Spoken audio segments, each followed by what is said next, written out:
কবিতাৰ শিৰোনাম হেউজী শিল্পী। কবি মনীষা কিষাণ।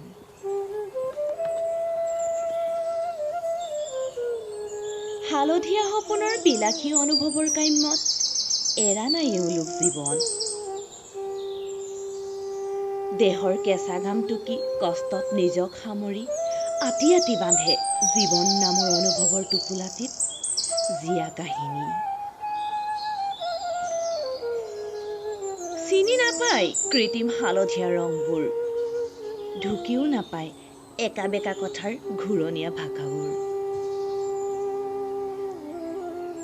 সহজ সৰল ব্যক্তিত্ব মানুহখিনি আৰু নহয় আন কোনো, নহয় অপৰিচিত কোনোৰ।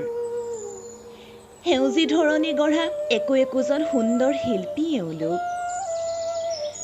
যাৰ হাতৰ পৰশত, যাৰ দেহৰ খননত টান টিলা মাটি ভাঙি সপোনৰ ভেটি গঢ়ি প্ৰাণৰ অংকুৰ সিঁচি লিখে সেউজী কাহিনী।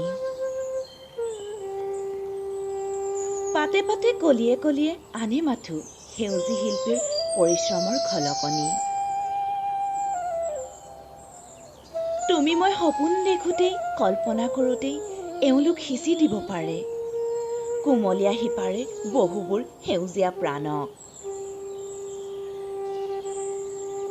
তেজক পানী কৰি হাড় ভঙা কাম কৰি অভিজ্ঞতাৰ বহল পথাৰখনিত এওঁলোক মহান শিল্পী।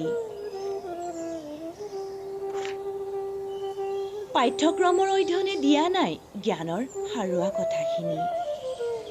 জৈৱিক নে অজৈৱিক, কোন মাটিত কিমান সপোনৰ পৰিধি জানে এওঁলোক অভিজ্ঞতাক সামৰি। জানে এওঁলোক নৱ অংকুৰিত কুমলীয়া পাতখিনিক কিমান ৰদে আৰু কিমান বৰষুণে সেকিব আলফুলীয়া লহপহীয়াখিনিক। হয়, মই সেইজন শিল্পীৰেই, মই সেইগৰাকী মানুহৰ কথাই কৈছোঁ। দিনৰ 8 ঘণ্টা একেৰাহে দেহ ভাঙি ৰদ বতাহ নেওচি দেশৰ অৰ্থনৈতিকত অৰিহণা যোগোৱা মহান শিল্পী এওঁলোক, যাৰ পৰশত ঠনধৰাম শিপা প্ৰাণ পাই উঠে, যাৰ স্পৰ্শত সেউজী ধৰণী খিলখিলাই হাঁহে, যাৰ বন্ধুত্বই কেৱল সেউজীয়াবোৰক সাৱটে, যাৰ সুখবোৰ কেৱল লহপহীয়া পাতবোৰৰ আঁৰত। সঁচাকৈয়ে এওঁলোক সেউজী শিল্পী।